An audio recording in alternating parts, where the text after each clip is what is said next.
Ang isang ina ay palaging iniisip ang kapakanan ng kanyang mga anak higit pa sa kanyang sarili. Kahit pamalagay siya sa alanganing sitwasyon, ay lagi niyang hihilingin na maging maayos at ligtas ang kanyang pamilya.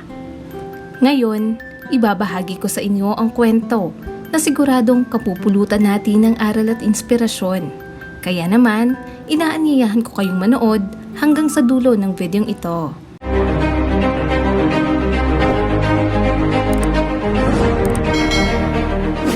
Ang pangyayaring ito ay naganap sa Amerika ilang taon na ang nakakaraan, kung saan masayang naninirahan ang pamilya ni Brenda at David Smiths.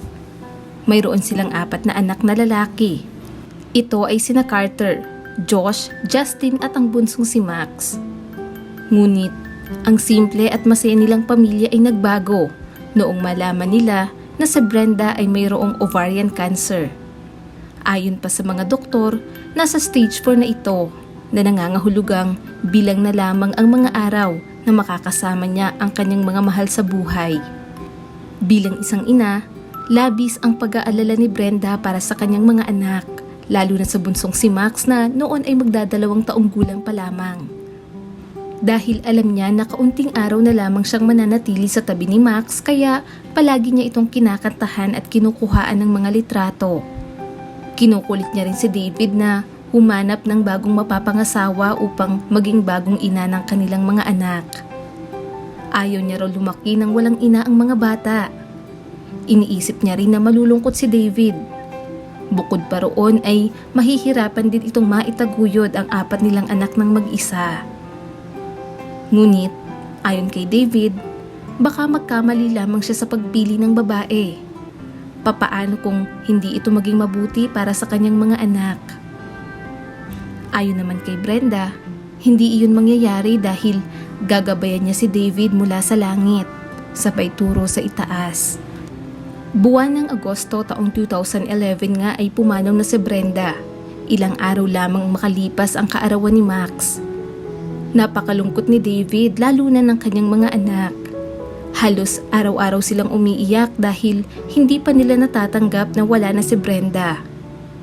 Sa paglipas ng mga buwan, unti-unti na rin silang nasasanay sa bago nilang buhay. Kahit mahirap, kinailangan ni David magpakatatag para sa kanyang mga anak, lalo na kay Max na noon ay 2 taong gulang pa lamang. Mabilis na lumipas ang 2 taon. Nakilala ni David ang isang babae na nagngangalang Jane Abraham. Mabait si Jane. Mayroon na siyang 2 anak mula sa dati niyang asawa. Naging maayos naman ang relasyon nila ni David at ng mga bata. Mahal ni David si Jane, subalit nalilito siya kung tama ba ang kanyang desisyon. Humihingi rin siya ng sign mula sa yumao niyang asawa na si Brenda. Hanggang isang araw, nalaman niya na ang kasagutan. Habang nag-uusap sila ni Jane ay naitanong nito kung bakit mayroong picture ng bahaghari sa kwarto ni Max. Naikwento naman ni David na paboritong kanta ni Brenda ang Somewhere Over the Rainbow.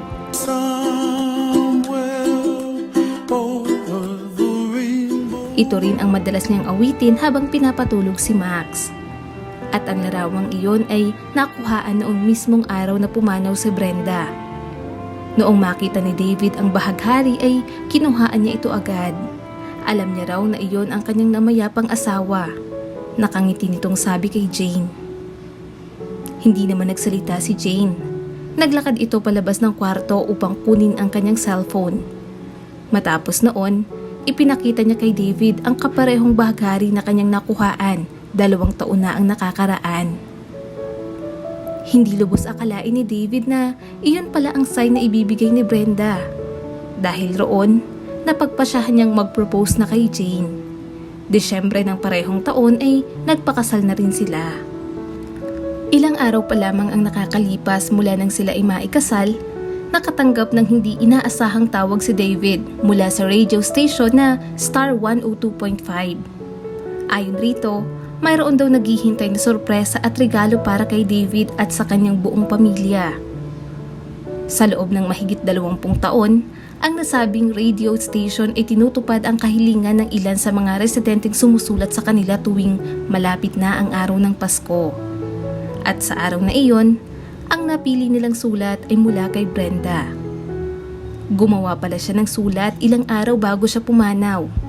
Inilagay niya ito sa sobre at ipinatago sa kanyang kaibigan.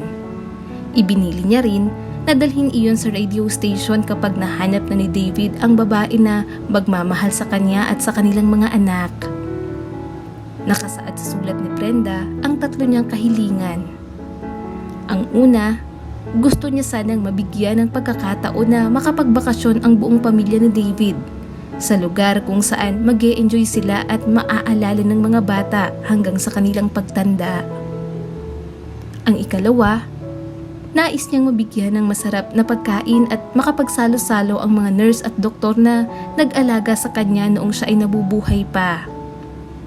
At ang ikatlo, gusto niya sanang bigyan ng pagkakataon na makapagpahinga at makapag-relax ang bagong asawa ni David. Alam niya na mahirap maging isang ina. Lubos rin siyang nagpapasalamat sa pagmamahal at pag-aalaga nito sa kanyang mga anak. Noong marinig ni David ang sulat mula kay Brenda ay hindi niya mapigilang mapaiyak. Ganoon rin ang reaksyon ng mga tao na nasa loob ng radio station. Ayon kay David, alam niya raw na ginagabayan sila ni Brenda at nagpapasalamat siya dahil hanggang sa huli ay ang kabutihan pa rin nila ang iniisip nito. Tinupad naman ng radio station ang kahilingan ni Brenda sa tulong na rin ng kanilang mga sponsor. Libreng nakapagbakasyon ang buong pamilya ni David at Jane sa Disneyland.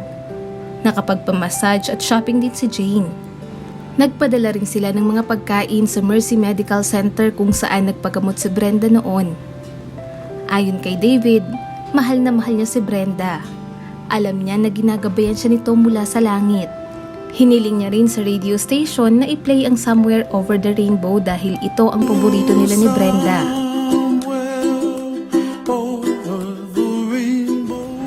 Ang pangyayaring ito ay naibalita sa iba't ibang pahayagan sa Amerika tulad ng USA Today at CNN. Marami rin ang naantig sa ginawa ni Brenda para sa kanyang pamilya. Sa kasalukuyan, masaya nang namumuhay ang pamilya ni David kasama si Jane at ang kanilang mga anak. Itinuring ni Jane na parang tunay niyang mga anak sina Max, Carter, Josh at Justin. Ang kwentong ito ay nagpapaalala sa atin na ang tunay na pagmamahal ay hindi natatapos sa kamatayan. Naniniwala ako na ang mga guardian angel natin ay laging nandyan upang tayo ay gabayan at ilayo sa mga kapahamakan. Maraming salamat sa patuloy na panonood sa aking munting channel. Kung nagustuhan mo ang videong ito ay huwag mong kalimutang mag-like and subscribe at pakipindot mo na rin ang notification bell para updated ka sa mga susunod nating video.